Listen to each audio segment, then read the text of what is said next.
नमस्कार, मैं प्रिया राज और आप देख रहे हैं एक न्यूज 24। आए दिनों सबसे चर्चे का विषय बने रहे संजीव हंस। जी हां, आईएएस अधिकारी संजीव हंस और विधायक गुलाब यादव इन दिनों चर्चे का विषय बने रहे।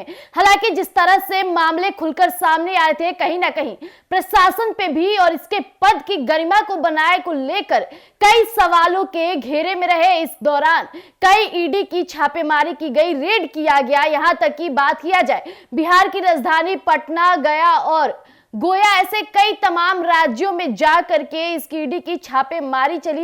लेकिन हालांकि संजीव हंस और गुलाब यादव के केस में कई ऐसे मामले और कैसे लगाई गई, संजीव हंस को उनके पद से हटा दिया गया। लेकिन जो बड़ी बातें हो जाती है, एक महिला का नाम इस दौरान सबसे चर्चे में रहा और एक कहा जाए तो मासूम बच्चे का भी नाम, जिसके साथ संजीव हंस और गुलाब यादव मिलकर कई उत्पीड़न योजनाएं बनाई और उस महिला को जिस तरह से कहा जाए तो मानसिक स्थिति के साथ साथ उसके पूरे करियर को भी डुबा दिया।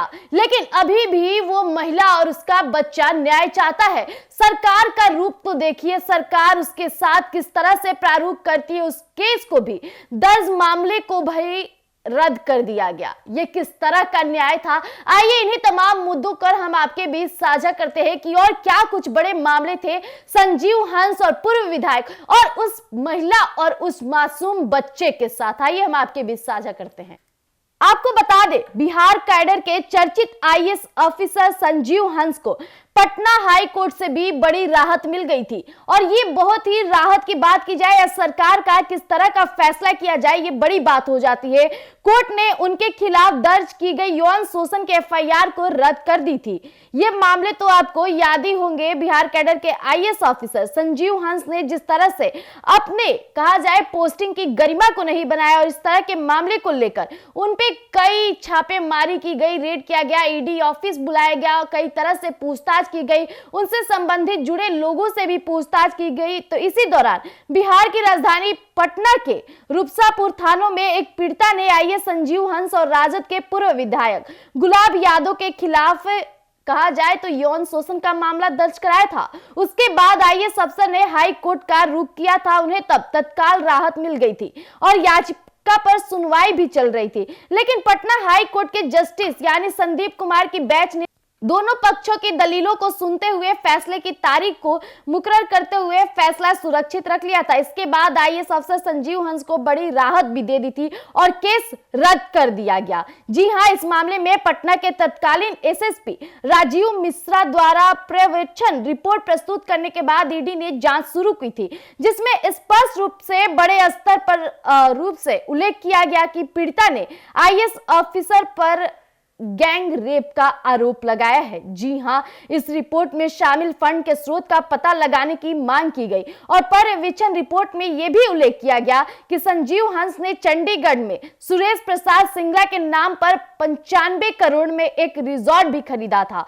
जिसके बाद ईडी अधिकारियों ने उनके निर्माण फर्म के कार्यों पर भी छापेमारी की गई और आरोपियों पर पीड़िता के अश्लील वीडियो बनाकर ब्लैकमेल करने के अलावा आपराधिक यौन उत्पीड़न का भी आरोप लगाया गया था। इतना ही नहीं, यौन उत्पीड़न के बाद पीड़िता का गर्भपात कराया गया और पर्यवेक्षण रिपोर्ट में दावा किया गया कि आईएएस संजीव हंस स्पष्ट रूप से केस से जुड़े हुए हैं।